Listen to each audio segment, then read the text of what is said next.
We're gonna attempt to make a cinnamon sugar sourdough loaf yet again. This is gonna be now my third attempt, but I'm trying to take breakfast to work every day, and cinnamon sugar sourdough toast sounds like a vibe for me because I'm not a huge breakfast person while I'm at work.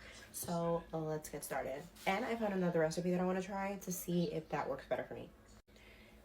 I don't know if I'm gonna make 2 loaves today. I'm probably only gonna make 1 because I think I only have enough bread flour for 1 loaf. I do have to do an Instacart order. Maybe if I get it in time, I will make the 2nd loaf a little bit later. So first things first, we're gonna do 125 grams of Perezz here. She is thriving. Look at that. Let me just tell you, she got acidic yesterday and I had to do like a whole fucking mending. A whole mending. I fed her twice yesterday, but she's now back and better than ever. So here we go. We're gonna do 300 grams of warm water, warm filtered water,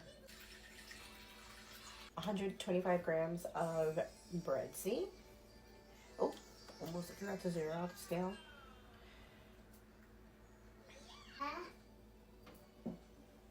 Whisk this together. 500 grams of bread flour.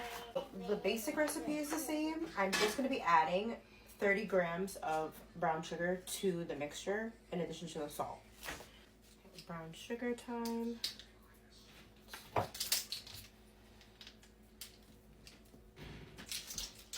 It's going to come out to like about maybe like almost 3 tablespoons, but not quite. I'm going to add my salt when I start my stretch and folds and see how that works for me, because from what I hear, some people say that helps as well. So we're just gonna do this and make it into the shaggy dough and let it sit for an hour and then start our stretch and folds. Okay, this is what it's gonna look like. I'm going to put a tea towel over it for an hour and we'll come back and start our stretch and folds and our result. It's been an hour. I'm going to now add my salt. It's 10 grams of salt. I'm gonna dimple it in and then do my first round of stretch and folds.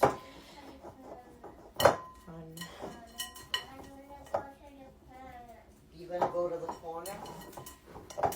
Why? Why are you in the corner? Like this. Why? Why?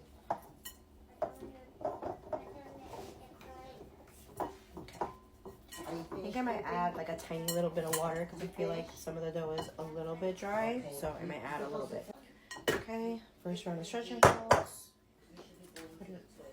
We're gonna do it every 30 minutes. Okay, 2nd round of stretch and folds. Oh, she's organic.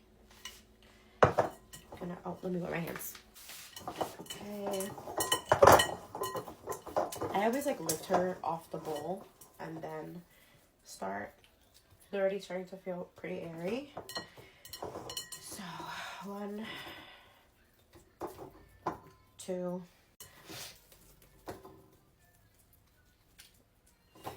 3.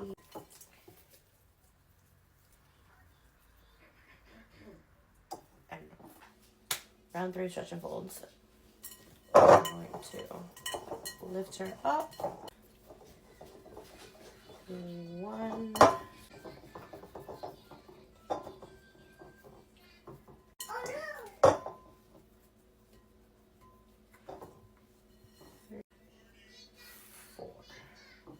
One more round of stretch and folds, and then we're gonna let it bulk for a minute. Okay, last round of stretch and folds. I think this one is just gonna be a coil fold. Because I really just want to form her into a ball.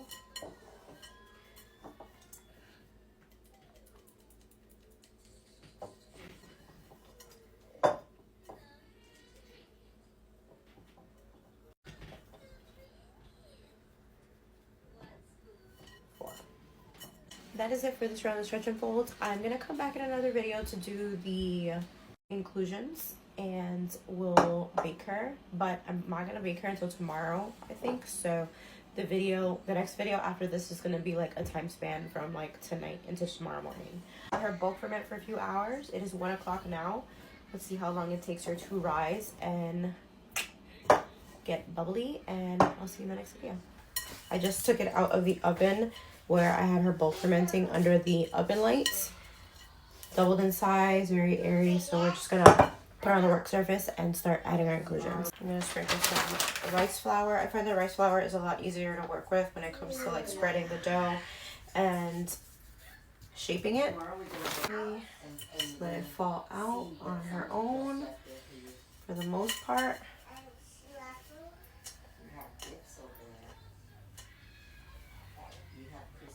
Ooh, there we go. I'm gonna just scrape the rest of this and add it to the dough. Fingers crossed so we can make this work, because I really would like my dough to stay intact. So I'm gonna laminate it a little bit. So I saw somebody said that if they add flour to the sugar, it helps it like not be so hard to work with. So I'm gonna attempt that, and I'm still gonna stay away from the edges.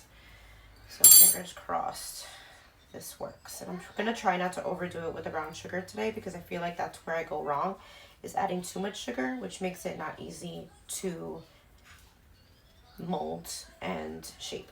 Go some flour on here. I don't know, Mama.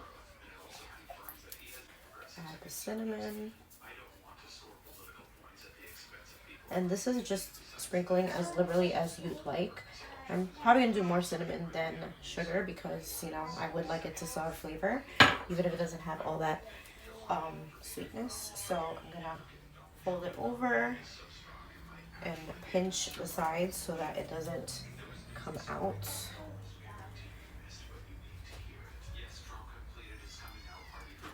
And then add a little bit more to this side.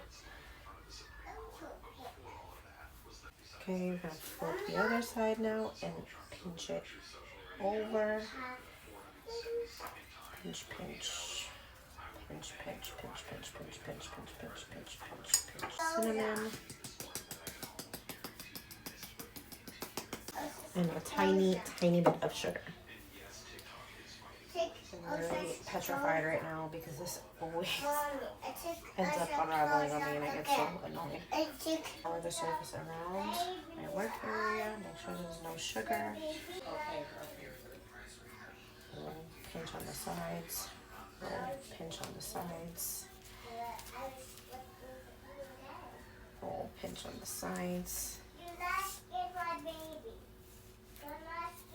Trying to get rid of all the sugar, because I'm really not trying to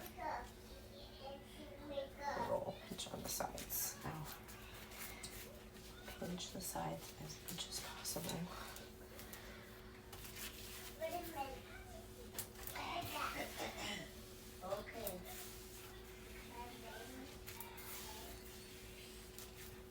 Okay.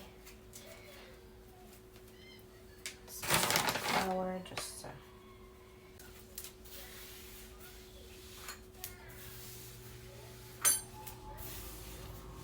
I'm gonna flour a tea towel inside my banneton.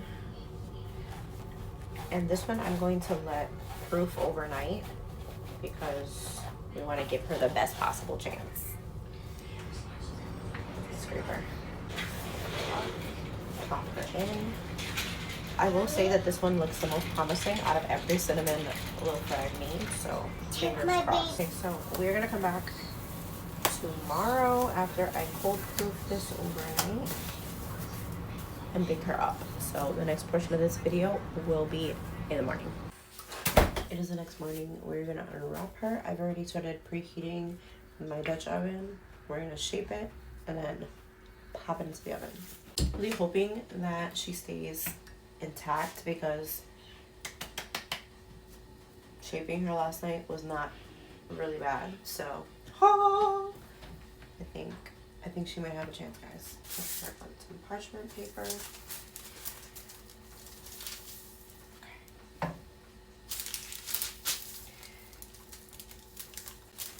think I need to pinch this more. Side that has me a little nervous. I'm hoping she stays together. I'm going to do a simple score in the middle, because I don't want to I'm seeing a lot of like brown sugar here. So I want to have all the inclusions come out. And then I'll do like a little wee score.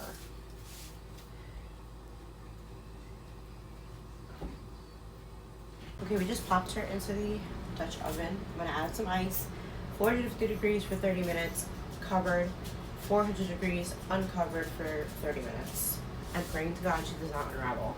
In an hour, I'm gonna pull her out. This is what she looks like. She stayed intact. So excited. Bless. So let's just hope that she didn't like bleed out too much. Sometimes when you have sugar in your loaves, like the syrup oozes out. So we'll check that. I stuck her on a cooling rack. This is what she looks like. I'll probably do a picture on my stories later after I open her so you can see the crumb. But yeah, I have to drop my mom off in Jersey today, so I don't have time to like sit here and wait until this cools to like cut into it. Or maybe I will like right before I leave, and then I'll just edit this video for later. But this is what she looks like. Okay, it's been like several hours since I took her out of the oven, so we're gonna cut into her. I also made a everything bagel loaf. Isn't she gorgeous? So excited. I didn't record me doing that one, but that was the second loaf that I made. Okay, actually, let me take pictures of these real quick. Okay. See what she looks like inside.